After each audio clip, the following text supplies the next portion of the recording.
Hello दोस्तों, मैं बहुत-बहुत स्वागत करता हूँ आपका अपने इस यूट्यूब चैनल पे। और आज हम इस लाइव स्ट्रीम में, इस वीडियो में, आज हम लोग बात करने जा रहे हैं योगाचार के बारे में। तो आज का ये टॉपिक बहुत ही इम्पोर्टेंट और ख़ास होने वाला है। आज हम लोग बुद्धिस्ट स्कूल ऑफ थॉट्स में से जो योगाचार स्कूल ऑफ थॉट है, उसके बारे में, जो उसके डॉक्ट्राइन्स है, जो उसका बिलीफ सिस्टम है, उसके बारे में हम लोग यहाँ पे चर्चा करेंगे।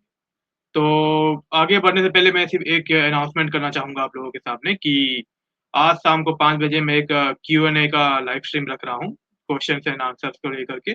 इसके बारे में मैंने पोस्ट भी डाल दी थी अपने चैनल पे, आप चाहे तो जाके देख सकते हैं।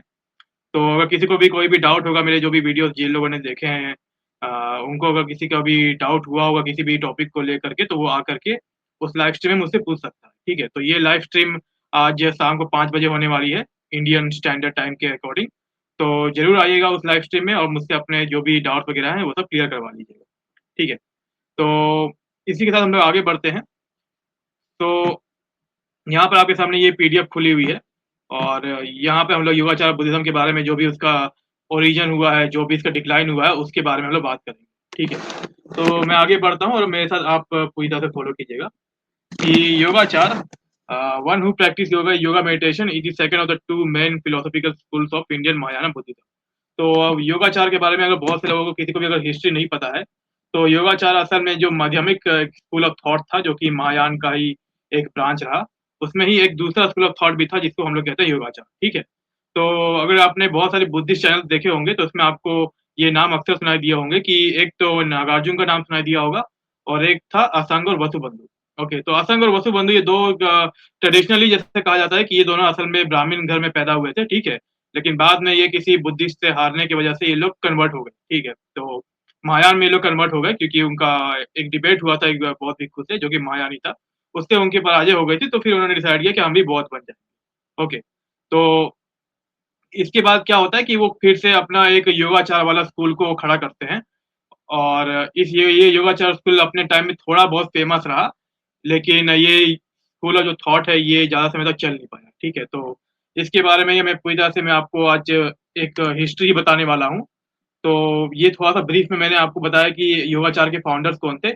और अगर टाइमलाइन की बात करें तो इसको बोला जाता है कि during the middle of first millennium C, मतलब ये जो योगाचार जो स्कूल था, ये असल में फर्स्ट मिलेनियम के समय, ये मतलब मान लीजिए आप 4th से 5th सेंचुरी एडी के आसपास, जो नॉर्थ वेस्ट रीजन है, मतलब हरियाणा पंजाब वाले रीजन में, वहाँ पर ये योगाचार स्कूल को पैदा किया था असंग और वसुबंधु ने, ठीक है? जो दोनों दोनों असल में भाई थे। तो most skill due upon is causing their all doctrine, तो इंक्लूडिंग ज़ेन बुद्धिज्म के बारे में आप अच्छे से जानते होंगे, ज़ेन बुद्धिज्म, ठीक है? ये ज़ेन बुद्धिज्म असल में जो भी अपने कॉन्सेप्ट्स लेता है, ये योगाचार से ही लेता है, ठीक है? बहुत ज़्यादा इसका इन्फ्लुएंस है, मतलब योगाचार का ज़ेन बुद्धिज्म में, ठीक है? तो ज़ेन मेडिटेशन आपने कभी बार सुना होगा, चाइनीज़ लोग अक्सर इसके बारे में बात करते हैं, तो कहीं न कहीं इससे इंस्पायर्ड है योगाचार से, ठीक है? और योगाचार के बारे में जो जो सेंट्रल बिलीफ है इसका, वो है कि माइंड कंस्ट्रक्ट्स अवर एक्सपीरियंसेस। तो जो माइंड मेड जो फिनोमेना है, इसका कॉन्सेप्ट सबसे पहले हम लोग बुद्धिज्म में ही देखते हैं, ठीक है? और खासकर महायान में, महायान लोग ये मानते थे कि जो कुछ भी एक्सटर्नल वर्ल्ड है हम लोग का, वो सब हमारा माइंड का प्रोजेक्शन है। यानी कि ये जो माइंड ही है, यही सब कुछ है, बाकी सब रियल नहीं है, केवल माइंड ही रियल है, माइंड ही सब कुछ करता है, ठीक है? जो भी हमारा एक्सपीरियंस है, वो सब माइंड की वजह से होता है। और जहाँ बाहर ही जो है माइंड हम लोग का प्रोजेक्शन करता है चीज़ों को, और वही जो माइंड का जो प्रोजेक्शन है, यही हम लोग आस-पास अपना देखते हैं, सुनते हैं, खाते-पीते हैं, ये सब बेसिकली माइंड का प्रोजेक्शन, ठीक है? तो माइंड की वजह से हो रहा है। तो इसका कॉन्सेप्ट आया था। इसको अक्सर योगाचार को असल में कभी-कभार ये नियर माइंड भी बोलते हैं या फिर कॉन्शियसनेस ओनली भी बोलते हैं। मतलब ये कि चित्त मात्र, ओके, तो योगाचार को कभी-कभी दूसरा नाम भी दिया जाता है कि वो केवल चित्त पे यकीन करता है, चित्त मात्र, और कॉन्शियसनेस ओनली, विज्ञान को, है ना? विज्ञान पे भरोसा करता है या फिर चित्त पे भरोसा करता है वो। उसके अलावा किसी और चीज़ पे उसका फोकस नहीं है, ठीक है? तो ये कॉन्शियसनेस ओनली, जिसको चाइनीज़ में वीशी बोलते हैं, तो ये इसका मतलब है, जिस इस पे मतलब योगाचार जो है, वो योगाचारी लोग जो थे, ये जोर डालते थे, ठीक है? ये थोड़ा-सा नागार्जुन के स्कूल ऑफ थॉट से थोड़ा-सा अलग है, ओके। लेकिन मैंने पहले ही नागार्जुन को एक्सपोज़ कर दिया है कि उसका जो डॉक्ट्राइन है, वो कितना ज़्यादा एंटी बुद्धा है। अगर आपको जाके नागार्जुन वाला वीडियो देखना है, तो मैंने उस पे वीडियो डाली हुई है, बुद्धा वर्सेस नागार्जुन करके। वहाँ पर आप नागार्जुन की असलियत को जान सकते हैं, ठीक है? तो योगाचार भी उससे कुछ ख़ास अलग नहीं है, नागार्जुन के मतलब डॉक्ट्राइन से कुछ ख़ास अलग नहीं है इन लोग के पास। तो बेसिकली मैं, समझ लीजिए कि मैं यहाँ पे योगाचार को भी एक्सपोज़ करूँगा, ठीक है? तो यहाँ पे मैं ये बेसिकली मैंने यहाँ पर और कुछ भी लिखा हुआ है। बेसिकली ये मानते थे कि कॉन्शियसनेस जो है ये एक जगह से दूसरी जगह मतलब एक जगह से दूसरी जगह जाती जाती है और मरने के बाद है ना, और इस तरीके से लोग फंसे रहते हैं संसार में। ठीक है, तो अगर उस संसार से बाहर निकलना है तो आपको योगा प्रैक्टिस करना पड़ेगा। तो योगा जो शब्द है वो सबसे पहली बार हम लोग को अगर हिस्टोरिकली देखा जाए तो ये हम लोग को योगाचार में ही मिलता है। ठीक है, तो ये स्कूल ऑफ थॉट काफी फेमस रहा अपने टाइम में, योगाचार। दिस सेंटर फेज के बाद हिस्ट्री एंड डेवलपमेंट यहाँ पे मैंने थोड़ा सा बताया दिया कि वही पहले बता दिया था कि during the late fourth and early fifth centuries यहाँ पर है ना, ब्राह्मण ब्रदर जैसे मतलब ट्रेडिशनली यही माना जाता है कि ये ब्राह्मण ब्रदर्स है असल में, लेकिन ये बाद में कन्वर्ट होकर बुद्धिस्ट बन गए। ठीक है, मैत्रेय नाथ का भी एक नाम आता है। मैत्रेय नाथ भी एक था, इन लोग का टीचर था सारी असंग और वसुबंधु का। ठीक है, ये असंग का मतलब मास्टर था, जिसका असंग असंग का टाइमलाइन यहाँ पे दिखाया हुआ है। ओके, तो बहुत सारे योगाचार के जो टेक्स्ट है यहाँ पे लिखे हुए हैं, जैसे कि महायान संग्रह, फिर इसके बाद अभिधर्म समुच्चय, योगाचार भूमि। ठीक है, फिर इसका त्रिस्वभाव निर्देश, फिर इसका त्रिसिमी कई का, फिर ऐसे बहुत सारे टेक्स्ट जो कि योगाचार स्कूल ऑफ थॉट में लिखे गए। ठीक है, तो बहुत सारे ये थे, लेकिन ये ज्यादा समय तक चल नहीं पाया और इसका कारण अभी आपको यहाँ पे बताऊंगा मैं कि ऐसा क्यों हुआ था।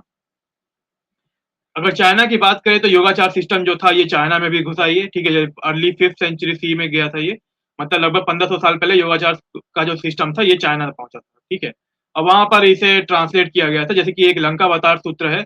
ये बहुत ही फेमस सूत्र है, अक्सर आप लोग बुद्धिस्टों को ये बात करते हुए सुनते होंगे कि लंकावतार सूत्र जो है ये कहीं ना कहीं महायान से रिलेटेड है। ठीक है, और इस सूत्र के बारे में यही बताया गया है कि लंकावतार सूत्र को वहाँ चाइना में ट्रांसलेट किया गया था योगाचार सिस्टम के तहत। ओके, तो बहुत कुछ यहाँ पे हुआ, जापान में भी फैला, कोरिया जापान सब जगह फैला ये। ठीक है,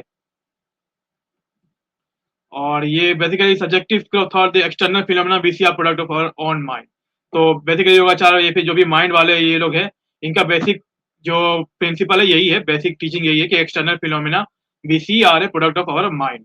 तो जो कुछ भी हम लोग एक्सटर्नली जो कुछ भी हम लोग देखते हैं वो सब हमारे माइंड का ही एक प्रोडक्ट है, मतलब माइंड क्रिएट करता है। तो असल में ये अगर मैं बुद्धिज्म के अकॉर्डिंगली बोलूँ, मतलब बुद्धा ने क्या टीच किया था, तो ये उसके जस्ट ऑपोजिट है। ठीक है, मतलब ये बुद्धा की टीचिंग नहीं है। बुद्धा ने कभी नहीं कहा था कि माइंड जो है वो प्रोजेक्ट करता है और हम लोग उसको देखते हैं, ऐसा कुछ नहीं होता। ठीक है, तो माइंड प्रोजेक्शन जैसी कोई चीज असल में बुद्धिज्म में नहीं थी, लेकिन महायानियों ने जो महायान बना था, तो महायानी लोग का जो मेन फोकस था हमेशा माइंड पर ही होता था। तो हर चीज में वो हमेशा माइंड माइंड माइंड माइंड यही सब करते रहते थे। ठीक है, तो ये मतलब बुद्धा के अकॉर्डिंग नहीं है। ठीक है, ये भी एंटी बुद्धा है, ऐसा बोलिए। फिर ये तिब्बत में भी फैला। ठीक है, तिब्बत में, जापान में, सब जगह फैला था। हैंड सॉन्ग से भी इसका रिलेशन है। इन इंडिया सिक्स सेंचुरी, मतलब योगाचार थोड़ा समय के लिए आया सिक्स सेंचुरी में, थोड़ा सा मतलब ये हैंड सॉन्ग के समय से थोड़ा सा पहले योगाचार और जो माध्यमिक शिक्षा थी उससे पहले थेरवादियों का ही ज्यादा मतलब प्रभाव रहा इंडिया में। जब फाहियान आया था तो उसने साफ साफ अपने किताब में लिखा है कि ज्यादातर जो इंडिया में जो जो बुद्धिस्ट लोग हैं वो सब थेरवादी हैं। ठीक है, महायानी में। लेकिन फिर हैंड सॉन्ग के समय के आते आते तक थेरवादा जो है वो थोड़ा सा पीछे हो गया और महायान उसकी जगह पे आ जाता है। ठीक है, जिसको हर्षवर्धन बहुत ज्यादा फैलाने की कोशिश भी करता है। फिर इसके बाद यहाँ लिखा है कि योगाचार जो पूरी तरह से जो नष्ट हो गया है इंडिया में और चाइना में, ये 11th सेंचुरी तक आते आते खत्म हो गया पूरी तरह से। ठीक है, हालांकि कुछ कुछ एरियाज में, कुछ गिने चुने एरिया में अभी भी थोड़ा बहुत फॉलो किया जाता है। ओके, तो ये इसकी थोड़ी सी हिस्ट्री है। की टीचिंग की बात कर दें तो रिस्पॉन्स टू लॉजिकल प्रॉब्लम, तो जो योगाचार जो स्कूल है ये क्यों बना था इसके पीछे कारण बता रहे हैं यहाँ पर कि ये ऐसा इसलिए बना था क्योंकि कुछ लॉजिकल प्रॉब्लम्स थी, कुछ अभिधम में, या फिर जो मध्यमक जो स्कूल है जो नागार्जुन का स्कूल था, और जो अभिधम है उसमें कुछ लॉजिकल प्रॉब्लम थी, इसकी वजह से उसके रेस्पॉन्स में उसके खिलाफ ये योगाचार स्कूल पैदा हुआ था। ठीक है, और भी बहुत सारी कंसर्न थे योगाचारियों को लेकर के, और ये सब चीजें लेकर के एक बहुत ही कॉम्प्लेक्स सिस्टम बन गया, बहुत ही मतलब चीजों को इन लोगों ने मतलब मिक्सअप कर दिया। तो अगर आप योगाचार के टेक्स्ट पढ़ोगे तो बहुत ज्यादा ओवर कॉम्प्लेक्स मतलब सिस्टम। ठीक है, और यही जो कि बहुत ज्यादा कॉम्प्लेक्स सिस्टम ये बन गया था, इसी चलते लोग इसे समझ नहीं पाए, मतलब लोगों के लिए मुश्किल हो गया इसे फॉलो करना, और ये अंत में खत्म हो गया, डिक्लाइन हो गया। ठीक है, तो मेडिटेशन प्रैक्टिसेस, डीप ट्रांस समिति, ये जो योगाचारी लोग हैं ये लोग असल में किस चीज पे कॉन्सेंट्रेट करते हैं, ये इनका जो कॉन्सेंट्रेशन जो होता है ये मतलब वेज ऑफ नोइंग थिंग्स, मतलब एस्पिटोमोलॉजी पे ज्यादा इनका फोकस होता है कि किस तरीके से हम लोग चीज़ों को जान पाते हैं। जानने के तरीके पे ज़्यादा मतलब इनका फ़ोकस होता है, ना कि उस चीज़ पर कि क्या असल में एक्ज़िस्ट करता है रियलिटी में। मतलब ओंटोलॉजी पे इनका फ़ोकस नहीं होता था योगाचार्यों का, ठीक है? तो अगर इनका अगेन इनका जो गोल था वही था कि जो सफरिंग है उसको खत्म करो, इग्नोरेंस को खत्म करके, ठीक है? कि हम लोग ये जो way the way we humans really create phenomena. Again ये पहली बात तो इनका असम्पशन ही गलत था युवाचारी लोगों का कि ह्यूमन जो है वो फिनोमेना क्रिएट करते हैं। उनका जो माइंड है वो फिनोमेना क्रिएट करता है, तो ये पूरी तरह से झूठ है, ठीक है? असल में योगाचार्यों को भी वही दिमाग वही वैसा ही जैसे कि नागार्जुन का था। उन लोग को बुद्धा की टीचिंग के बारे में जैसे कि जो 4 आर्य सत्य हैं और जो पतिच्च समुप्पाद है उनके बारे में इनको कोई आइडिया नहीं था, ठीक है? और यही हाल हुआ मतलब इसी चक्कर में ये जो बुद्धिज़्म था ये पूरी तरह से करप्ट हो गया, ठीक है? तो बहुत ही खराब मतलब शुरुआत में ही मतलब उल्टा चले गए ऐसा बोल लो। योगाचार में जो की कॉन्सेप्ट्स हैं वो ये हैं कि 8 कॉन्शियसनेस ये 8 कॉन्शियसनेसेस पे बिलीव करता है। बहुत से लोग ये सोचते होंगे कि कॉन्शियसनेस का कोई मतलब बहुवाची नहीं होता मतलब प्लूरल नहीं होता लेकिन बुद्धिज़्म में है ऑलरेडी, ठीक है? इसमें 8 प्रकार की कॉन्शियसनेस आपको मिलेंगे, 8 कॉन्शियसनेस ओके। 3 नेचर 3 स्वभावों के बारे में बात होता है, 3 नेचर का कॉन्सेप्ट है योगाचार में। एम्प्टीनेस का कॉन्सेप्ट है, ठीक है? लेकिन एम्प्टीनेस योगाचारी लोग अलग तरीके से डिफाइन करते हैं, ना कि नागार्जुन की तरह, ठीक है? तो नागार्जुन वाले से बहुत अलग है ये एम्प्टीनेस। और फिर 5 कैटेगरीज़ ऑफ बीइंग 5 कैटेगरी की यहाँ पे बात करता है, ठीक है? तो ये आपको अच्छे से याद रखना कि योगाचारी का कहाँ पे फोकस रहता है। 8 कॉन्शियसनेस पे, 3 नेचर पे, 3 स्वभाव पे, एम्प्टीनेस पे और 5 कैटेगरीज़ ऑफ बीइंग्स पे। रिप्रेजेंटेशन ओनली ऐसा बोल देते हैं कि core and underlying feature of Yogachara philosophy is the concept विजनापति मात्र। असल में वही विजनान मात्र कॉन्शियसनेस ओनली फिर माइंड ओनली, ठीक है? तो योगाचारी लोग केवल माइंड और कॉन्शियसनेस या फिर इन्हीं दोनों को मतलब बेसिकली रियल मानते हैं, ठीक है? और बाकी लोगों को किसी चीज से मतलब नहीं है। उनके लिए जो बाहर की जो भी रियलिटी है वो असल में फेक है, वो असल में मिथ्या है, माया है, इस टाइप का बोल लो, ठीक है? कोई इसी काम का नहीं। तो एक्चुअल फिनोमेना और duality between in and out of understanding of reality. तो बोलता है ये लोग मानते हैं कि जितने भी जो बीइंग्स हैं, जो भी लोग हैं दुनिया में वो अनएनलाइटेंड स्टेट में मतलब उनको एनलाइटमेंट नहीं मिला है। इसलिए वो मिस्टेकनली मतलब जानबूझ करके वो जो बाहर का जो फिनोमेना है ना? मतलब जो एक्सपीरियंस है हम लोग का उसी को वो एक्चुअल फिनोमेना मान लेते हैं, ठीक है? Actual phenomena out there. तो ऐसे उन लोग मान के चलते हैं कि जो हमारे जो एक्सपीरियंस है वही एक्चुअली है, वही रियल है, बाकी सब कुछ नहीं है। तो ये उसको मतलब टारगेट करता है कि असल में ऐसा नहीं है। असल में जो कुछ भी होता है वो तो क्रिएट हो रहा है मतलब माइंड और जो कॉन्शियसनेस है वो क्रिएट कर रहा है, ठीक है? अगेन ये सब मतलब बुद्धा के टीचिंग्स के अगेंस्ट है। ये बुद्धा ने कभी ये सब चीज़ें कभी नहीं पढ़ाई, ठीक है? तो ये बहुत बड़ा दिक्कत यहाँ पे आ गया था। और क्योंकि हम लोग एक्सपीरियंस को ही अपना जो हम लोग का जो सब्जेक्टिव एक्सपीरियंस है उसी को हम लोग अपना एक्चुअल फिनोमेना मान लेते हैं, एक्चुअल जो रियलिटी है उसको मान लेते हैं। तो हम लोग को जो असली जो रियलिटी है वो हमें पता नहीं चलता, ठीक है? अगेन ये थोड़ा-सा सब्जेक्टिव या फिर ऑब्जेक्टिव रियलिटी के बारे में बात कर रहा है। तो पहली बात तो रियलिटी को डिफाइन करना चाहिए कि रियलिटी से तुम लोग मतलब क्या समझते हो? और वो चीज़ योगाचार्य को नहीं आता था, ठीक है? कि रियलिटी क्या होती है, कैसे डिसाइड करते हैं ये क्या चीज़ रियलिटी है या नहीं है? इसके मामले में योगाचार्यों के पास कोई क्राइटेरिया नहीं था। तो उन लोगों ने अपने से ही एक रियलिटी बनाना शुरू कर दिया, ठीक है? Ideal ontology is thinking in terms of mind only. तो बोल रहा है कि बस योगाचार्य लोग केवल मन के हिसाब से ही सब कुछ सोचते हैं, उनके दिमाग में हमेशा मन-मन चलते रहता है और कुछ नहीं चलता, ठीक है? ये बोलते हैं कि जो हमारे जो भी एक्सपीरियंस होता है, जो कुछ भी हम लोग महसूस करते हैं, वो सब माइंड की वजह से होता है, उससे पैदा हुआ, माइंड मतलब क्रिएट जो कि एकदम झूठ है, बुद्ध ने ऐसा कभी नहीं बताया। बुद्ध ने जो कुछ भी बताया है वो 4 आर्य सत्य और पत्तिच्च समुप्पाद में सब कुछ बहुत ही परफेक्टली मतलब डिस्क्राइब किया हुआ है, एकदम रियलिटी के साथ, ठीक है? लेकिन इन लोगों को योगाचार्य को इसके बारे में कोई आइडिया नहीं था। और अगर हमें जानना है तो फिर हमें अगर हम लोग अपने माइंड को जान जाएँगे तो हम लोग वर्ल्ड को सब कुछ जान जाएँगे, ठीक है? तो ये योगाचार्यों का बिलीफ था असल में, ठीक है? ओनली माइंड इज़ रियल वगैरह वो सब का और 8 कॉन्शियसनेस का कॉन्सेप्ट आ जाता है कि योगाचारी लोग असल में अभिधम को थोड़ा-सा लेकर के उन लोग का जो जो व्यू पॉइंट था, जो विचार था उनका, वो उतना अच्छा नहीं होता था, ठीक है? वो अभिधम को उतना पसंद नहीं करते थे। वो डिसैटिस्फाइड रहते थे अभिधम से, ठीक है? और क्यों डिसैटिस्फाइड रहते थे वो क्यों डिसैटिस्फाइड रहते थे, इसके पीछे कारण था। वो कारण था कि इसका जो अभिधम में ये 6 कॉन्शियसनेस की बात की गई थी, ठीक है? जो कि बुद्ध ने भी की है और ये 6 कॉन्शियसनेस को अच्छे से डिफाइन भी किया है बुद्धा ने। लेकिन अभिधम में कुछ 6 कॉन्शियसनेस को ठीक से एक्सप्लेन नहीं किया गया है बाय द वे। ओके, तो योगाचारी लोग तो बेसिकली अभिधम के ही मतलब खिलाफ में खड़े हुए थे। तो उनको ये जो अभिधम में जो 6 कॉन्शियसनेसेस की बात की गई है कि 6 प्रकार के कॉन्शियसनेस होते हैं, जैसे साइट हो गया, हियरिंग, स्मेल, टेस्ट, टच, है ना? And A mode of thinking that realise on language and mental images. खैर ये ब्रैकेट में लिखा हुआ है लेकिन 6 कॉन्शियसनेस का कॉन्सेप्ट है अभिधम में। तो उसको मतलब उसी कॉन्शियसनेस को मानते थे तो फिर इससे ये लोग सैटिस्फाइड नहीं थे योगाचारी लोग, ओके। इनको लगता था कि ये 6 कॉन्शियसनेस काफ़ी नहीं है, इससे हम लोग को रियलिटी का पता नहीं चलता है, ठीक है? जो कि हम लोग एक्सपीरियंस करते हैं उसको, ठीक है?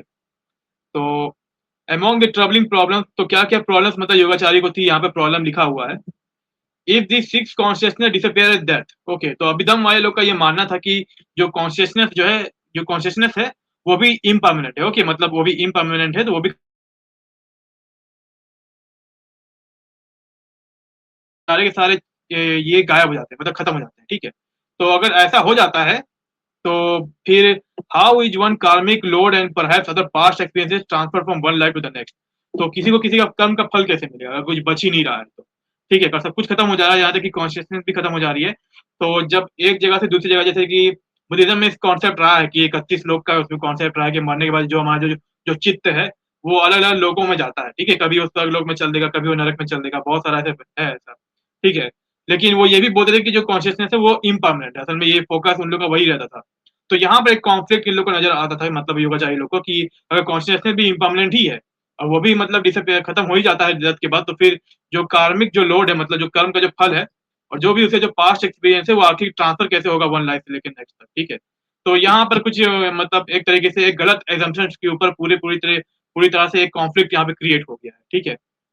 असल में बुद्धिज्म में भी ये थोड़ा-सा कहीं न कहीं एक अंधविश्वास रहा है, कि ये लोग भी कहीं न कहीं कॉन्शियसनेस पे बिलीव करते थे कि कोई ऐसी कॉन्शियसनेस रहती थी जो कि एक जगह से दूसरी जगह ट्रैवल करती थी, ठीक है?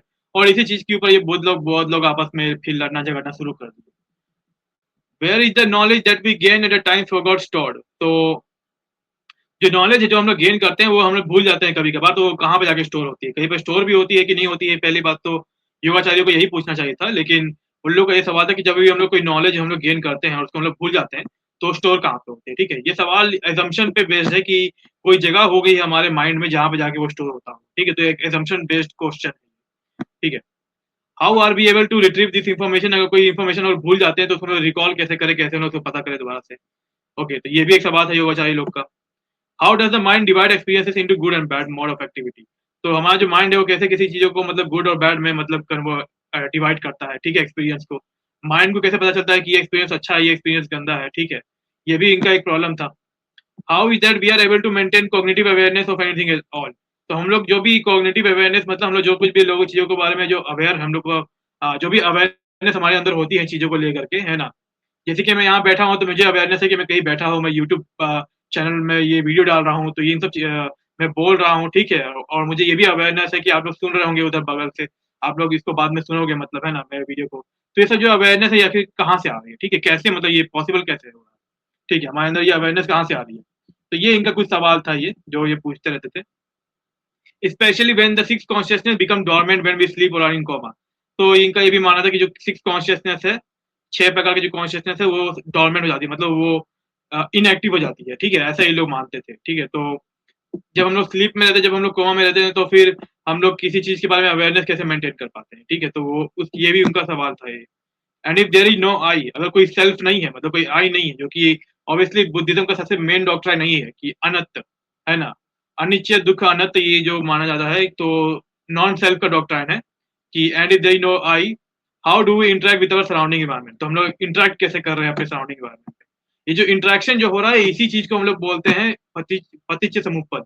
जो पतिच्य समुप्पद जो बुद्ध ने बताया है, वही बताया है कि आई नहीं होता है, तो आखिर हम लोग अपने सराउंडिंग एनवायरनमेंट से कैसे, मतलब इंटरैक्शन कैसे कर रहे हैं, ठीक है? तो वही चीज़ बुद्ध ने डिपेंडेंट ओरिजिनेशन के माध्यम से समझाई थी।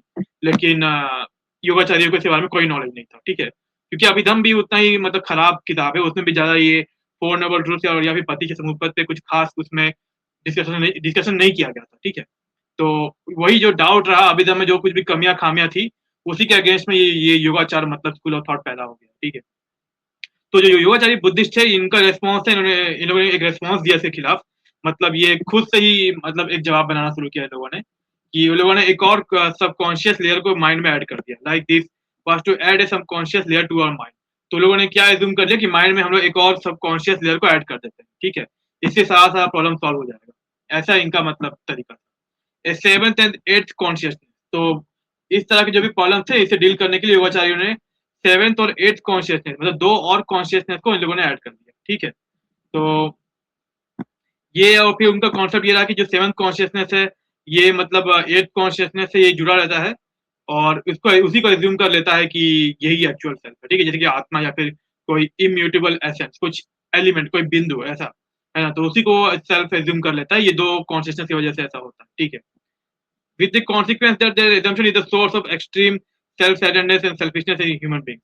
तो ये एज्यूम करके चलता है कि ये कॉन्शियसनेस को जो एज्यूम करके चल रहा है ना? मतलब एक जो 7वां कॉन्शियसनेस है और वही जो 7वां कॉन्शियसनेस है, यही जो 8वां कॉन्शियसनेस को सेल्फ मान के चल रहा है, ठीक है? यही यहाँ पर लिखा भी हुआ है। तो और इसका रिजल्ट इसी की वजह से, जो क्योंकि वो उसको सेल्फ मान लेता है 8वें कॉन्शियसनेस को, तो उसकी वजह से हमारे अंदर एक सेल्फ सेंटर्डनेस या फिर सेल्फिशनेस हमारे अंदर पैदा हो जाती है, ठीक है? मतलब हमारे अंदर जो सेल्फिशनेस जो पैदा होती है, उसको सेल्फ समझ ले रहा है इस टाइप का कुछ, ठीक है? तो गलत भी हो। और फिर योगाचार बोलते थे कि योगाचारियों का जो दृष्टिकोण था वो यही था कि यही चीज़ इन्हीं सब कारणों से इंसानों को प्रॉब्लम पैदा होती है, ठीक है? जो कि पूरी तरह से झूठ है वैसे। ये सब कुछ नहीं होता, ये तो फिर से असम्पशन बेस्ड हो गया पूरी तरह से इनका जो डॉक्ट्रिन था। ये लोगों ने ज़बरदस्ती फिर से और नए-नए कॉन्शियसनेस को एज़्यूम कर लिया कि ऐसा होता हो, ठीक है? तो ये काफ़ी मतलब खराब मतलब स्कूल ऑफ थॉट रहा है एक्चुअली में। और मैं ब्लेम नहीं कर सकता इन लोगों को एग्ज़ैक्टली, क्योंकि अभिधम्म भी उतना ही खराब किताब है जितना कि महायान और ये जो योगाचार है उतना, ठीक है? ये सब खराब किताबें हैं। और बहुत लोगों में इसी चक्कर में बहुत ज़्यादा तू-तड़ाक होता था, ये लोग एक-दूसरे के खिलाफ बहुत ज़्यादा लड़ते थे, ठीक है? खींचातानी इनके बीच में बहुत होती थी। ये एक-दूसरे को ज़रा भी पसंद नहीं करते थे और एक-दूसरे को डिबंक करने की कोशिश करते रहते थे, ठीक है? जैसे कि माध्यमिका में और योगाचार में अक्सर एक-दूसरे के खिलाफ इन लोग किताबें इन लोगों ने लिखने की कोशिश की है, ठीक है? और एक-दूसरे को डिबंक करने की कोशिश ये लोग करते रहते थे, ठीक है? तो लेकिन किसी भी बुद्धिस्ट को मतलब बुद्धिज़्म के जो बुद्ध का जो एक्चुअल जो ज्ञान था उसके बारे में किसी को कोई आइडिया नहीं था, ठीक है? वो एक तरह से गायब ही हो गया। तो ये बहुत ही मतलब डार्क एज था ये, मतलब ऐसा समझ लीजिए कि ये डार्क एज ऑफ बुद्धिज़्म है, ठीक है? डार्क एज है।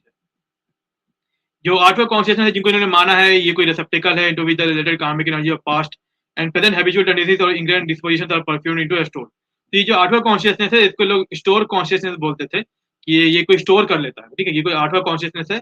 ये हमारे जो पास्ट की जो पूर्व जन्मों के जो कर्म है ना? और जो हमारे जो हमारे हैबिट है, जो कुछ भी है मतलब हमसे रिलेटेड ये हमसे जो कुछ भी रिलेटेड है, हमारी आदत, हमारे कर्म, हमारे यादें, इन सबको स्टोर कर लेता है ये 8वां कॉन्शियस। ओके, तो ये इनका बिलीफ रहा। और इसी वजह से बोला जाता है कि इस चीज़ को सेल्फ मान लेते हैं लोग, तो इसके कारण से लोगों में एक व्यू पॉइंट बन जाता है कि हम लोग एग्ज़िस्ट करते हैं, ठीक है? सेल्फ जो आई का जो व्यू पॉइंट पैदा होता है, वो इससे पैदा होता है, ठीक है? Never interpret consciousness for it also it contains a never interpret consciousness or say that even continues to exist after they to form new beings in their next life। और इसी कॉन्शियसनेस के माध्यम से लोग एक जगह से दूसरी जगह मतलब आफ्टर लाइफ में लोग जाते हैं, ठीक है? तो एक मीडियम बनाने की कोशिश करी थी योगाचार्यों ने। तो अब यहाँ पर थोड़ा-सा और डॉक्ट्राइन का जो कर्म का जो डॉक्ट्राइन है बुद्धिज़्म में, तो जानते ही हैं कि जैसा कर्म होता है वैसा फल होता है, वैसे लेकिन थोड़ा-सा और कॉम्प्लेक्स है ये, मतलब इसमें परम्यूटेशन कॉम्बिनेशन लगता है। तो जो भी कर्म आप करते हैं उसके 3 प्रकार के फल मिलते हैं, या तो उसका फल नेगेटिव होगा, या तो फल पॉजिटिव होगा, या फिर न्यूट्रल या फिर इनडिटर्मिनेट होगा। मतलब वो ना ही वो पॉजिटिव होगा, ना ही वो नेगेटिव होगा, ठीक है? तो ये 3 प्रकार के जो फल है वो मिलते हैं मतलब किसी भी कर्म को अगर आप लोग करेंगे तो, ठीक है? और ये जो फल मिलता है इसी का मतलब एक छाप छूट जाता है उस जो स्टोर वाला जो कॉन्शियसनेस में उसका एक छाप छूट जाता है। और इसी कारण से फिर आगे जाकर के एक इंसान जो होता है वो कुछ-कुछ तरीकों से पार्टिकुलर तरीकों से बिहेव करता है, ठीक है? तो ऐसा मतलब इनका एक्सप्लेनेशन रहा है। ह्यूमन बिहेवियर का एक्सप्लेनेशन लोग देने की कोशिश कर रहे हैं जो कि बहुत ही घटिया है एक तरीके से, बहुत गंदा है। ये ह्यूमन बिहेवियर पर एक तरीके से रिसर्च करने की कोशिश कर रहे हैं, तो लेकिन इन लोग का assumption जो है वो रुक नहीं रहा है, ठीक है? तो इन लोगों ने कभी सुध-पिटक या फिर शायद पढ़ा नहीं होगा, वरना अगर वो पढ़ लेते तो फिर शायद इनको और बहुत कुछ समझ में आ जाता। लेकिन खैर, अपने पास्ट एक्सपीरियंस की बात कर रहे हैं, फर्स्ट ट्रांसफॉर्मेशन रिएक्शन कॉग्निशन, खैर ये सब बात है। Transformation the manas which we perceive experience from our semi perspective. तो यहाँ पर भी और थोड़ा-सा बहुत ज़्यादा टेक्निकल कॉम्प्लेक्स में चला गया, जो कि बहुत ही खराब चीज़ है, मैं ज़्यादा इसमें जाऊँगा नहीं, क्योंकि ये पढ़ने लायक नहीं है वैसे, ठीक है? बस भई इतना आप लोगों को समझ में आना चाहिए। Consequence, we do not see cannot see things as they actually are, for our mind transforms cognized object। तो हमारा जो माइंड है वही ऑब्जेक्ट्स को एक तरीके से ट्रांसफॉर्म कर देता है ठीक है, कुछ अंदर कुछ कॉन्शियसनेस वगैरह ऐसा कुछ चल रहा है उसकी वजह से, तो ये इनका मतलब बेवकूफ़ी था एक तरीके से, ठीक है। और जब भी कोई particular right set of condition पैदा होते हैं या फिर कार्मिक इंप्रेशंस मैच्योर होते हैं उसके स्टोरेज कॉन्शियसनेस में, तो एक नया जो कर्म करने वाला एक प्राणी जो है वो क्रिएट हो जाता है, ठीक है, वो पैदा हो जाता है। तो अगर तो और अगर वो व्यक्ति जो है अगर वो इग्नोरेंस में रहता है कि हम लोग कैसे फिनोमेना को कॉग्नाइज करते हैं, तो वो संसार में फंसा रहता है वो, ठीक है, मतलब वो कॉन्शियसनेस जो है माइंड की रियलिटी को नहीं समझ पा रहा है, ऐसा इन लोग को मतलब योगाचार्य लोग का मतलब था, ये लोग का व्यू पॉइंट। तो अगर वो नहीं समझेगा माइंड को या कॉन्शियसनेस को, तो फिर वो संसार में भटकते रहेगा, ऐसा इन लोग का मानना है, ठीक है। फिर इसके बाद आ जाता है 3 नेचर के बारे में हम लोग यहाँ पे बात करते हैं। 3 नेचर मतलब 3 नेचर्स थे। डॉक्टर है द नेचर ऑफ परसेप्शन वगैरह describe experience of the world. ये लोग 3 नेचर की बात करते हैं। अगेन ये बुद्धा के टीचिंग से बहुत ही अलग है, ठीक है। द 3 नेचर है वो है डिपेंडेंट परतंत्र which is flow flow of perception beyond language, the imagine of mutant परिकल्पिता। तो 3 प्रकार का जो नेचर है वो है डिपेंडेंट का, एक डिपेंडेंट नेचर के बारे में बात की गई है, जो कि सही है कुछ हद तक लेकिन पूरा सही नहीं है, ठीक है। ये अगेन बुद्धा के जितना परफेक्ट ये लोग नहीं समझा पा रहे हैं, लेकिन खैर परतंत्र इन लोग का जो था बियॉन्ड लैंग्वेज ये परिकल्पिता है, और ये परिनी सपना है, जो ट्रू नेचर ऑफ थिंग्स है ना। तो एक होता है जो हम लोग को दिखाई देने वाला जो नेचर होता है, और एक नेचर होता है जो कि एक्चुअली में ट्रू नेचर होता है, ठीक है। तो ये दो तीन टाइप के लोग मतलब नेचर क्रिएट कर दे रहे हैं, तो ये बड़ा दिक्कत हो जाता है। और ये डॉक्टर इन लोगों ने बनाया था मतलब जो मध्यमिका स्कूल जो था बुद्धिज्म का, उसके खिलाफ इन लोगों ने ये इसको बनाया था, ठीक है, जो 3 स्वभाव वाला जो कॉन्सेप्ट था, ठीक है। जो नागार्जुन है वो बोलता है कोई स्वभाव नाम की चीज नहीं होती है, स्वभाव जो है वो असल में जीरो है, ठीक है, एम्प्टी है, वो ऐसा बोलता है। लेकिन जो योगाचारी लोग थे वो लोग स्वभाव को एक्चुअली में मानते थे, और उन लोग ने 3 टाइप के स्वभाव को एक्चुअली में माना, ठीक है। एक ये तुम्हारा वही परिकल्पिता परिसपना, ये ऊपर से ये परतंत्र, ठीक है। तो एक इमेजिन जो हम लोग मान के चलते हैं, और एक जो होता है जो एक्चुअल जो स्वभाव होता है उसके बारे में, ठीक है। तो ये एक तरीके से मतलब ये लोग योगाचार्यों ने इस तरह से मतलब माध्यमिका जो स्कूल है उसको एक तरीके से काउंटर करने की कोशिश करी, ठीक है, स्वभाव के ऊपर। फिर इसके बाद आता है एम्प्टीनेस का कॉन्सेप्ट। एम्प्टीनेस अगर मैंने पहले ही बता दिया है कि जो एम्प्टीनेस है इसमें योगाचार में, उसका जो कॉन्सेप्ट है वो नागार्जुन के शून्यत वाले कॉन्सेप्ट से बहुत अलग है, ठीक है, जो बोला जाता है। तो कॉन्सेप्ट ऑफ एम्प्टीनेस और nothingness is central notion of Buddhism. Again ये गलत है, ये वेस्टर्न लोग के ऐसा समझते थे, लेकिन ये बहुत गलत है, मतलब बहुत खराब है। एम्प्टीनेस कभी बुद्धा ने पढ़ाने की कोशिश नहीं करी, और ना ही ये सेंट्रल नोशन है मतलब बुद्धिज्म का। जो सेंट्रल नोशन है बुद्धिज्म का वो है कि सफरिंग है, सफरिंग का कारण है, सफरिंग का निवारण है, और सफरिंग को खत्म करने का रास्ता है, ठीक है। तो यही वो सेंट्रल मतलब जो पूरा फोकस रहता है जो बुद्धिज्म का, वो है सफरिंग और सफरिंग को खत्म करने का। तो एम्प्टीनेस पे कभी बुद्धा ने फोकस नहीं किया, ना ही कभी बुद्धा के बाद जो जितने भी अरहंत भिक्खु लोग आए उनका भी फोकस कभी एम्प्टीनेस पे नहीं होता था, ठीक है। लेकिन जब ये महायानी लोग आ गए तो इन्होंने पूरी तरह से बुद्धिज्म की ऐसी तैसी करके रख दी, पूरा बर्बाद करके रख दिया, ठीक है।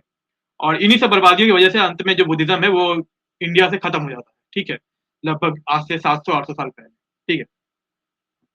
और यहाँ पे इंटरप्रेट किया जाता है different school tradition basically something, but what something is very, ये जो नोशन है मतलब योगाचार में एम्प्टीनेस में बेसिकली मतलब ये है कि कोई चीज एब्सेंट है, ठीक है, प्रेजेंट नहीं है, एब्सेंट है, एब्सेंस ऑफ समथिंग को ये लोग एम्प्टीनेस बोलते हैं, ठीक है।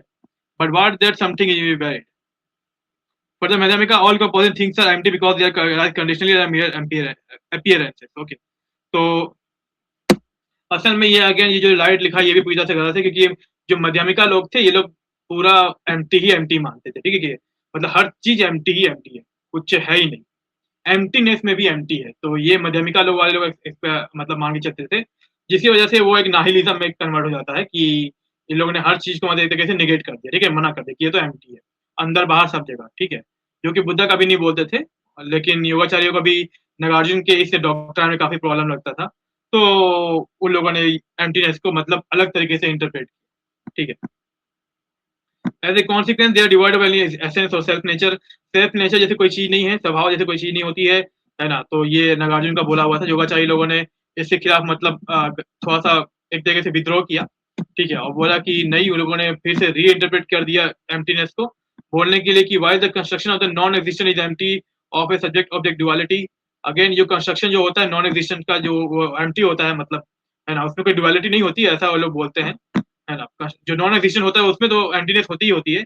It nevertheless has intrinsic nature, फिर भी उसके अंदर एक नेचर होता है, मतलब एम्प्टी नॉन डुअलिटी मतलब उसमें कोई डुअलिटी नज़र नहीं आएगी, है ना? मतलब सब्जेक्ट ऑब्जेक्ट का कोई रिलेशनशिप नज़र नहीं आएगा, लेकिन फिर भी उसके अंदर एक इंट्रिंसिक नेचर मतलब एक स्वभाव उसके अंदर होता है, ठीक है? नागार्जुन बोलता था कि स्वभाव भी नहीं होता, मतलब अंदर भी कुछ नहीं है, बाहर भी कुछ नहीं है, अंदर भी कुछ नहीं है। ये लोग बोलते हैं बाहर कुछ नहीं हो सकता, ओके, लेकिन अंदर कुछ ना कुछ ज़रूर होता है, ठीक है? ये बेसिकली इनका मतलब मानना है, योगाचार्य का। तो एक तरीके से ये बोले कि जो भी फिनोमिना होता है या फिर जो भी सेंस डेटा होता है, जो जो हमारे माइंड का परसेप्शन के हिसाब से चलता है, ठीक है? मतलब हम लोग का जो भी हम लोग फिनोमिना या फिर जो भी हम लोग डेटा हम लोग जो इकट्ठा करते हैं, वो हम बेसिकली हमारे माइंड का परसेप्शन होता है। जैसे कि एक सपना हो गया वैसा, ठीक है? The mind itself as what remains its real existence and can be equated with emptiness। तो बोलते हैं कि माइंड ही असल में एक रियल एग्जिस्टेंस है, वो एग्जिस्ट करता है और उसी को ये लोग बोलते हैं कि वो एम्प्टी है, ठीक है? जो कि सेंस नहीं बनता कि अगर वो एग्जिस्ट करता है तो फिर तुम उसको एम्प्टी कैसे बोल सकते हो? ओके, तो एम्प्टीनेस का असल में मतलब वो नहीं होता है, एम्प्टीनेस का मतलब होता है एकदम खाली, ज़ीरो, कुछ नहीं, ठीक है? एकदम एब्सोल्यूटली नथिंग। लेकिन इन लोगों ने योगाचार्यों ने योगाचारी इन योगाचारी बुद्धिस्टों ने एम्प्टीनेस को थोड़ा-सा मतलब उसमें एक चीज़ डाल दिया लगता है, ठीक है? वो चीज़ क्या थी? इन लोगों ने माइंड को डाल दिया, ठीक है? और वो लोग बोलते हैं कि माइंड ही असल में रियल है, बाकी सब एम्प्टी हो सकता है कि माइंड रियल है, ठीक है? वो एग्जिस्ट करता है और ये जो कुछ भी बाहर हम लोग देखते हैं, वो सब माइंड का प्रोजेक्शन। यही चीज़ बाद में फिर यही योगाचार्य या फिर महायानी लोगों से फिर वेदांतियों ने इसको कॉपी कर लिया और कॉपी करके अपने उपनिषदों में से उन लोगों ने भी इसी चीज़ को, इसी कॉन्सेप्ट को मतलब अप्लाई कर दिया, ठीक है? क्योंकि जो क्रिएटर है, वो क्रिएटर प्रोजेक्ट कर रहा है। तो ये कॉन्सेप्ट बेसिकली वेदांतियों ने कॉपी पेस्ट मार लिया यहाँ महायानी लोगों से। ओके, तो इसीलिए अगर आप महायानी के टेक्स्ट पढ़ोगे, महायान लोगों के खासकर माध्यमिका या फिर योगाचार के टेक्स्ट पढ़ोगे आप और आप उपनिषद पढ़ोगे तो दोनों में एकदम लगभग-लगभग समानता ही नज़र आती है, ठीक है? क्योंकि जो उपनिषद वाले लोग थे, उन लोगों ने पूरी तरह से कॉपी कर लिया था महायानियों के लॉजिक को, ठीक है? उनके जो प्रोजेक्शन वाला जो आइडिया था उनका, उनके आइडिया को कॉपी कर लिया इन लोगों ने।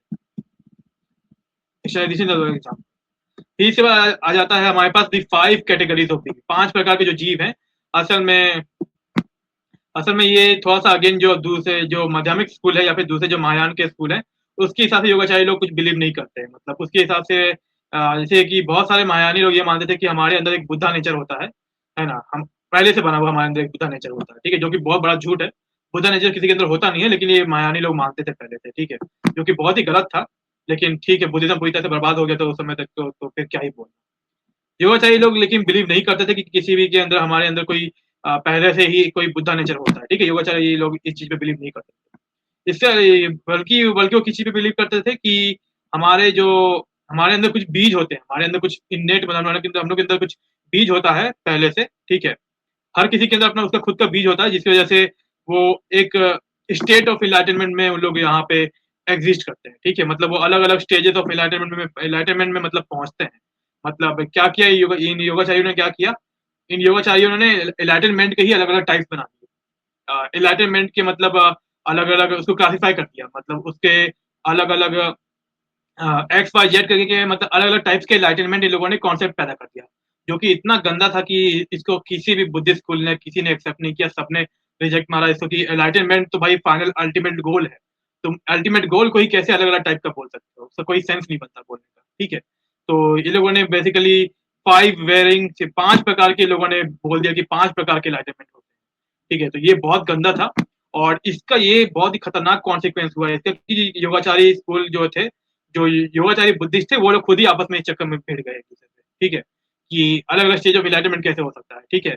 ऐसे में फिर पता कैसे चलेगा कि किसका एनलाइटनमेंट सही है, किसका एनलाइटनमेंट गलत है? तुमने तो मतलब एनलाइटनमेंट को ही बाँट दिया, ठीक है? तो ये नहीं करना था योगाचारी लोगों को, लेकिन इन लोगों ने यहाँ पर मतलब अपनी पूरी की पूरी एक तरीके से औकात दिखा दी, ठीक है? तो ये नहीं करना था लेकिन इन लोगों ने कर दिया। Full capacity to realize their enlightened Buddha nature, one can end to a complete lack of their capacity on the other. Okay. तो ये जो 5 प्रकार का जो एनलाइटनमेंट है, ये लोगों ने बोला था कि किसी के अंदर पूरा पूरा कैपेसिटी हो सकता है कि वो बुद्धा नेचर को रियलाइज़ कर ले और ऐसा भी हो सकता है कि किसी के अंदर बिल्कुल भी कैपेसिटी ना हो, ठीक है? तो उन लोगों ने एक रेंज बना कर के मतलब दिखा दिया कि एनलाइटेंड वाले लोग का एक रेंज होता है, ठीक है? तो ये बहुत खराब मतलब इन लोगों ने कर दिया। एनलाइटनमेंट को ही मतलब एक तरीके से अलग-अलग रेंजेस में इन लोगों ने बाँट दिया। जो कि इतना गंदा था कि मेरे मुँह से भी के सिर्फ़ मुँह से मतलब गाली ही निकलती है और कुछ नहीं निकलता। मतलब इनसे बड़ा कोई बेवकूफ़ या धूर्त नहीं होगा। ये तो मतलब नागार्जुन से भी बड़े धूर्त निकले। The position is based on ideas in the Lankavatara Sutra. अगर इन लोगों ने लंकावतार सूत्र का ही इन लोगों ने हवाला लिया है, वहाँ से इन लोगों ने आइडिया कैप्चर कर लिया है। एंड दी समाधि निर्मोचना सूत्र। ओके, तो कुछ समाधि निर्मोचना सूत्र है। इन दोनों सूत्रों के हवाले से ये लोगों ने कोई आइडिया ले लिया है, जो कि बहुत गंदा था मतलब। इतनी बेकार चीज़ मैंने आज तक कभी नहीं सुनी भाई, लेकिन क्या कर सकते हैं, हुआ है ऐसा। This position was considered highly controversial. Again ये कंट्रोवर्सी तो क्रिएट करेगा ही भाई, एनलाइटनमेंट का तुम लोग अलग-अलग टाइप कैसे बना सकते हो, इसका क्या सेंस बनता है, ठीक है? And was roundly criticised by other schools and teaching like the Lotus Sutra they maintained there was universal Buddhahood. जो ये मानते थे कि यूनिवर्सल बुद्धाहुड होता है, ठीक है? तो बाकी जो महायानी स्कूल थे ये मानते थे कि यूनिवर्सल बुद्धाहुड होता है, मतलब हर किसी के अंदर बुद्धाहुड को रियलाइज़ करने की कैपेसिटी है। लेकिन उस कैपेसिटी को इन योगाचार्य लोगों ने भी हटा दिया और बोला कि ज़रूरी नहीं है कि ऐसा हो, है ना? कुछ के अंदर कैपेसिटी हो सकती है, कुछ के अंदर नहीं हो सकती है। तो इसकी वजह से दूसरे जो महायानी स्कूल थे, ये लोगों ने तुरंत ही उसको मतलब क्रिटिसाइज़ किया, योगाचारी लोगों को बहुत ज़्यादा बुरा-भला बोला इसके बारे में और पूरी तरह से उस आइडिया को रिजेक्ट कर दिया, ठीक है? It also lead to despair at times among योगाचारी प्रैक्टिशनर जो योगाचार की जो योगा जो योगाचार की जो प्रैक्टिस करते थे, तो उनके बीच में भी ये बहुत ज़्यादा मतलब तू-तड़ाका एक विषय बन गया, ठीक है? कि अब हम लोग कैसे डिसाइड करें कि भाई किसका एलाइनमेंट सही हुआ है, किसका एलाइनमेंट गलत हुआ है, कौन एकदम हाईएस्ट लेवल पे पहुँचा है, कोई लोवेस्ट लेवल पर है, कैसे हमें पता चले, ठीक है? तो ऐसे अगर करेंगे तो फिर कुछ पता ही नहीं चल पाएगा उन लोग को, ठीक है? और ये लोग ये भी नहीं जान पाएँगे कि जो कुछ भी लोगों ने प्रैक्टिस किया है, वो असल में कोई रिज़ल्ट दे भी रहा है कि नहीं दे रहा है, ठीक है? तो ये बहुत ही खराब चीज़ थी कि अगर ऐसा करोगे तो जो भी प्रैक्टिसेस जो हम लोग कर रहे हैं, जो योगाचारी लोग जो भी प्रैक्टिस कर रहे हैं, वो किसी काम की नहीं रहेंगी, ठीक है? Since they were unable to establish what category they fit into their opaque storehouse consciousness, तो ये लोग एस्टैब्लिश नहीं कर पाएँगे कि आखिर किस कैटेगरी में लोग फिट करते हैं अपने जो भी इन लोग का जो स्टोर हाउस कॉन्शियसनेस है उसपे, ठीक है? तो कॉन्शियसनेस के हिसाब से ये लोग एनलाइटनमेंट डिक्लेयर करते हैं, लेकिन अगर तुमने एनलाइटनमेंट का ही टाइप बना दिया तो फिर हम लोग कैसे अब बताएँगे कि भाई हम लोग कौन से लेवल ऑफ एनलाइटनमेंट तक पहुँचे हैं, ठीक है? हमारा कॉन्शियसनेस कहाँ कितने तक मतलब कितना एनलाइटनमेंट हुआ है इस उस कॉन्शियसनेस का, ये हम लोग नहीं बता सकते, ठीक है? अगर मेरी जो थोड़ी ज़बान फिसल रही है तो इसके लिए मैं माफ़ी चाहूँगा, क्योंकि मैं असल में हिंदी में बोलने में बिल्कुल बेकार हूँ। मेरी हिंदी लैंग्वेज बिल्कुल भी अच्छी नहीं है, लेकिन मैं इंग्लिश लैंग्वेज बोलने में एकदम फ्लुएंटली मैं इंग्लिश लैंग्वेज बोल सकता हूँ। लेकिन हिंदी लैंग्वेज बोलना मेरा उतना मतलब नहीं है, मतलब मेरी पढ़ाई-लिखाई उतनी ज़्यादा हिंदी लैंग्वेज में नहीं हुई है। ओके, और ये इतना गंदा-गंदा मैं मतलब पढ़ाई इतना गंदा मतलब मैं चीज़ आपको पढ़ा रहा हूँ ये। बेसिकली मैं एक्सपोज़ कर रहा हूँ, लेकिन ये इतना बेकार है कि क्या बताऊँ, ठीक है? इसको तो पढ़ते-पढ़ते मतलब ज़बान थक जाए, इतना गंदा है। प्रैक्टिसिंग योगाचार, मैं योगाचार के बारे में और कुछ नहीं बताऊँगा, मैंने आपको पूरा-पूरा इसके कमियाँ-खामियाँ सब बता दिया है और ये इतना बेकार स्कूल ऑफ थॉट था, ये पैदा भी हो गया बुद्धिज़्म में, यही सबसे बड़ी गंदी बात थी। ख़ैर इसको सभी दूसरे बुद्धिस्टों ने पूरी तरह से रिजेक्ट कर दिया उसको, ठीक है। तो अगेन इन लोग का गोल वही था जो पहले ही बाकी लोग बहुत सारे भंते लोग अचीव कर चुके थे, लेकिन इनका जो गोल था, गोल को प्राप्त करने के चक्कर में इन लोगों ने पूरे डॉक्ट्राइन की ही ऐसी-तैसी करके रख दी, ठीक है। उल्टा-सीधा लोग इधर-उधर मतलब बिखर गए, ऐसा बोल लो, ठीक है। तो कोई इसका मतलब नहीं हुआ फ्री फॉर्म टाइप में अपने क्लैपिंग्स। ये लोग ये सोचते थे कि मतलब महायानी लोगों का सबसे गंदा चीज़ यही था कि महायानी लोग का सबसे गंदा असम्पशन ये था कि अगर ये लोग सोचते थे, इनका जो वे ऑफ थिंकिंग था, वो ये था कि अगर हम लोग एम्प्टीनेस को समझ जाएँगे तो हम लोग लिबरेट हो जाएँगे, जो कि एकदम गलत है, ठीक है? क्योंकि तुम्हें ये भी नहीं पता है कि भाई असल में लिबरेशन होता क्या है? तो लिबरेशन का कॉन्सेप्ट ही मतलब महायान में एक तरीके से गलत है पूरी तरह से, ठीक है? और बुद्धा ने कभी इस चीज़ को लिबरेशन कभी नहीं बोला, उनका लिबरेशन मतलब अलग ही है। तो एम्प्टीनेस वाला ये जो बिलीव करते थे, ये अपने आप में ही गलत है और इस वजह से भाई इनके बारे में कुछ ज़्यादा पढ़ना-वढ़ना कुछ बोलना ज़रूरी नहीं है।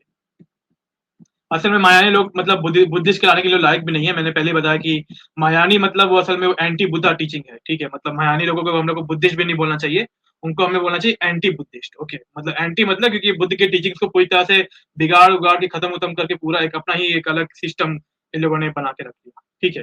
तो इसी कारण से मतलब फिर जो थेरवादी लोग होते हैं, जो लोगों ने बड़ी मुश्किल से बुद्धा के टीचिंग्स को इतने समय तक मतलब लेकर आ रहे थे, उन लोगों ने विरोध किया इससे महायानी लोगों का, ठीक है? तो महायानी लोगों ने गुस्से में आकर के थेरवादियों को हीनयानी बोल दिया कि ये तो हीनयानी है, हम तो महायानी हैं।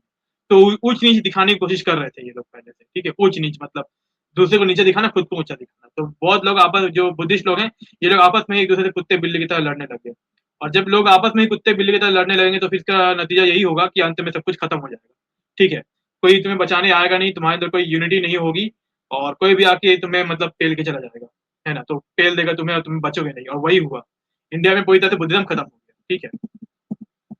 तो पूरा खराब हो गया, महायान मतलब एक श्राप है, मैं तो यही बोलूँगा महायान जैसी कोई चीज़ कभी पैदा नहीं होनी चाहिए थी, लेकिन ये हो गई और ये बहुत खराब है मतलब, ठीक है? मतलब मैं तो बोलना भी नहीं चाहूँगा कि ये कितना गलत तरीके से अपने आप को बुद्धिस्ट बोलते हैं। बेसिकली बुद्धिस्ट कहलाने के लायक भी नहीं है। युवाचार डॉक्टर मार्शल आर्ट अब ये लोग अपना प्रैक्टिस काउंटेम्पलेशन जो कुछ भी बता रहे हैं बता दिया है लोगों ने, ठीक है। मैंने आपको बता दिया कि योगाचार क्यों नहीं चल पाया, कितना खराब था, ये लोग आपस में ही लड़ने झगड़ने लग गए थे, ये सब मैंने बता दिया आपको। तो ये महायानी लोगों से आप लोग हमेशा दूर रहें, ठीक है। महायान के पास कुछ चीज सही नहीं है, ये लोग एम्प्टीनेस एम्प्टीनेस करते रहते हैं और बहुत खराब बहुत गलत तरीके से ये लोग बुद्धा को मतलब पेश करते हैं दुनिया के सामने, ठीक है, बहुत गलत। तो इसी के साथ मैं अपना इस चीज को खत्म करता हूँ, और मैं उम्मीद करता हूँ कि आप लोग को ये योगाचार के बारे में पूरा जो भी आप लोग का योगाचार से मतलब मोह भंग हो गया होगा, ठीक है। तो योगाचार की उत्पत्ति और उसके जो पतन का जो से रिलेटेड जो कुछ मुझे आपको बताना था वो सब मैंने बता दिया है। और अगर आप लोग को वीडियो पसंद आएगी तो फिर इस वीडियो को जरूर लाइक कीजिएगा, मेरे चैनल को सब्सक्राइब कीजिएगा, और साथ ही साथ बेल आइकन को भी दबा दीजिएगा, ताकि जितने भी मैं नोटिफिकेशन डालूँ, जितने भी मैं वीडियो डालूँ उनके नोटिफिकेशन सबसे पहले आप तक पहुँच जाए। ओके, तो इसी साथ मैं अपना वीडियो यही समाप्त करता हूँ, मिलते हैं आपसे अगली वीडियो में। ओके, बहुत बहुत धन्यवाद।